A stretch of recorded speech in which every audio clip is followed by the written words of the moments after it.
अस्सलामुअलैकुम, नमस्ते, सत श्री अकाल। उम्मीद करता हूँ ठीक होंगे, खुश होंगे। मैं हूँ तारिक नियाज़ी, मेरे साथ मौजूद हैं। अस्सलाम वालेकुम, नमस्ते, सत श्री अकाल, मैं हूँ सवेरा खान। तो चलते हैं वीडियो दी जा रहे, फिर करते हैं गपशप। तो वीडियो का टाइटल है new flats, world trade centre and more. PM Modi unveils mega development project for Delhi. तो स्टार्ट करते हैं। हेलो दोस्तों, आप सुन रहे हैं दिल्ली रेडियो और हम हैं दिल वाले। हाँ, मतलब वही दिल्ली वाले।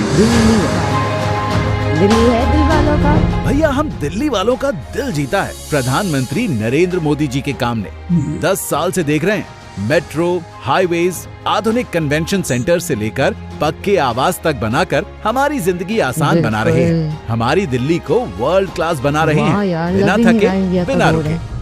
तो मैं बता रहा था कि जेलर वाला बाग और अशोक विहार की झुग्गियां तो आप जानते ही होंगे।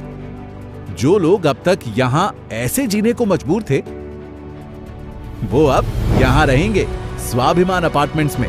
नाम भी सही है। खत्म करना। अब हमारे गरीब परिवार यहाँ स्वाभिमान के साथ रहेंगे। बहुत ही नरकीय जीवन हम लोग बिताए। आज मोदी जी ने जो जहाँ झुग्गी वहाँ मकान दे करके हम गरीबों का कायाकल्प कर दिया। हमारा मोदी जी छत नहीं भविष्य दिए हैं। हमारा बच्चे का भविष्य आगे बढ़ेगा। 1675 फ्लैट्स, 1000 जहाँ हवा खिड़कियों से आती है और प्रकाश बालकनी से। यहाँ बिजली, पानी, गैस घर घर में है, लिफ्ट है, हेल्थ सेंटर है, बच्चों का पार्क भी। आज इन स्वाभिमान अपार्टमेंट्स का उद्घाटन हमारे प्रधानमंत्री मोदी जी कर रहे हैं। यार सीखो कुछ। प्रधानमंत्री जी का लक्ष्य है विकसित भारत के निर्माण के सहभागी हमारे कर्मयोगी सरकारी कर्मचारी ऐसी ही शानदार जगह पर बेहतर जीवन बिताएं। स्वागत है सरोजनी नगर में बने सरकारी आवासीय क्वार्टर्स में। सरकारी आवास, मॉडर्न फैसिलिटीज, गुड कंस्ट्रक्शन और हाँ, सर्दियों के लिए सोलर वाटर हीटिंग सिस्टम बड़ा काम आएगा। यहाँ 19 टावर्स में 1738 फ्लैट्स हैं और साथ ही ऑफिस कॉम्प्लेक्स भी है, जिसका आज प्रधानमंत्री जी के कर कमलों से उद्घाटन हो रहा है। चलिए अब दिखाता हूँ मेरी दिल्ली की नई स्टेट ऑफ द आर्ट इमारत, जिसे देखकर सब बोलेंगे just wow. Just wow. This is the world trade centre. कमाल है। नौरोजी नगर में बना ये वर्ल्ड क्लास बिजनेस सेंटर। इस जबरदस्त ह्यूज है। ऑफिस प्रेमाइस में 20,000 लोग काम कर पाएंगे। 8,000 गाड़ियां यहाँ एक साथ पार्क हो पाएंगी। और यहाँ स्काई टॉप रेस्टोरेंट भी है। स्काई टॉप रेस्टोरेंट, वाह यार। दिल्ली की जरूरत को ध्यान में रखा है वर्ल्ड ट्रेड सेंटर ने, क्योंकि ये इको फ्रेंडली है। करीब 1950 करोड़ रुपए की लागत से बने वर्ल्ड ट्रेड सेंटर का उद्घाटन भी आज प्रधानमंत्री जी कर रहे हैं। सबको शिक्षा, अच्छी शिक्षा। प्रधानमंत्री जी के इस विजन को आज नई मजबूती मिल रही है। मोदी जी दिल्ली में सीबीएसई के हाईटेक डिजिटल मुख्यालय का शुभारंभ भी कर रहे हैं। ये भी इफ्तिताह होगा आज। और साथ ही सूरजमल विहार में दिल्ली विश्वविद्यालय के नए लॉ फैकल्टी के ईस्ट कैंपस का शिलान्यास भी। ये विशाल कैंपस 15 एकड़ में फैला होगा। द्वारका स्थित दिल्ली विश्वविद्यालय के पश्चिमी कैंपस और रोशनपुरा परिसर में वीर सावरकर के नाम पर नए कॉलेज का शिलान्यास भी हमारे माननीय प्रधानमंत्री जी के द्वारा हो रहा है। एक ही दिन में कुल मिलाकर 4,500 करोड़ रुपए के ये काम हम दिल्ली वालों के नाम होने जा रहे हैं। दोस्तों, ये सभी कदम आने वाले समय में हमारी दिल्ली में शिक्षा, सुशासन और खुशियों के नए अवसर बनाएंगे और देंगे विकसित भारत के संकल्प को नई गति। जबरदस्त। जी जनाब, ये थे नरेंद्र मोदी जी और नरेंद्र मोदी जी के कमाल की।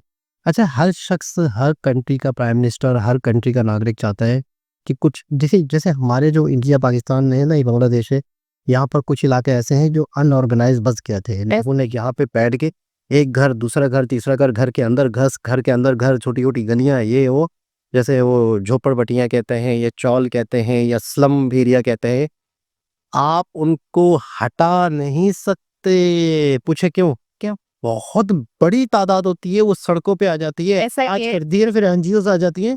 उनको आपको कोई ना कोई उसके बदले कुछ ना कुछ देना है।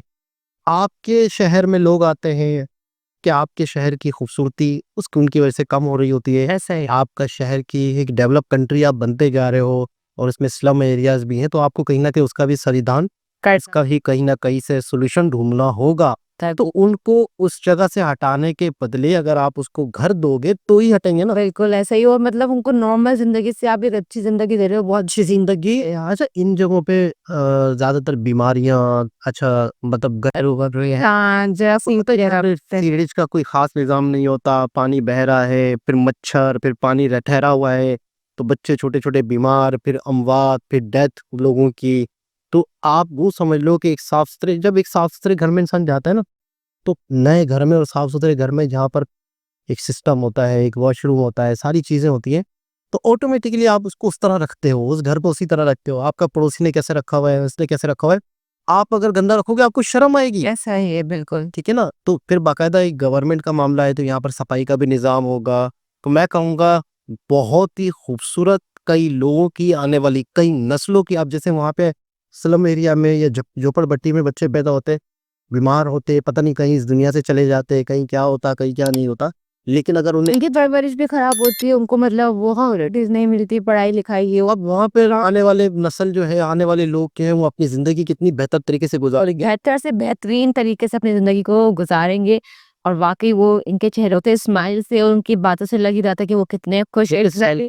आप जहाँ रहते हो उस एरिया की वजह से आपके अंदर एक कॉन्फिडेंस आता है, आपके अंदर एक सेल्फ वो आता है कि यार मैं यहाँ रहता हूँ। किसी से कोई पूछा जाता है, आप बोलोगे कि यार मैं स्लम एरिया में रहता हूँ। कोई दोस्त है, आप कॉलेज में चलो किसी तरीके से यूनिवर्सिटी तक पहुँच गए हो, कॉलेज तक पहुँच गए हो, स्कूल तक पहुँच गए हो, बस माँ बाप ने पैसे जमा करके आपको डाल भी दिया, आप किसी को अपने घर तक ला सकोगे? कभी नहीं। आप दोस्ती करते हुए भी ना अमीरों से या अच्छे लोगों से या कोई बिजनेस टाइप के लोगों से दोस्ती करते हुए भी घबराओगे, कल मेरे घर आ गया तो यार मुझे यार ड्रॉप कर दे, अच्छा तू यहाँ रहता है, तो आपके अंदर एक कॉन्फिडेंस भी खत्म हो जाता है, आपके अंदर एक हिम्मत भी खत्म हो जाती है कि नहीं यार हम तो ये हैं, हम तो यहीं रहेंगे, हम तो यही हमारी जिंदगी है, यही हमारी मौत है, हमने थोड़ी तरक्की करनी है, ये हमारे लिए गाड़ियां बंगले थोड़ी हैं।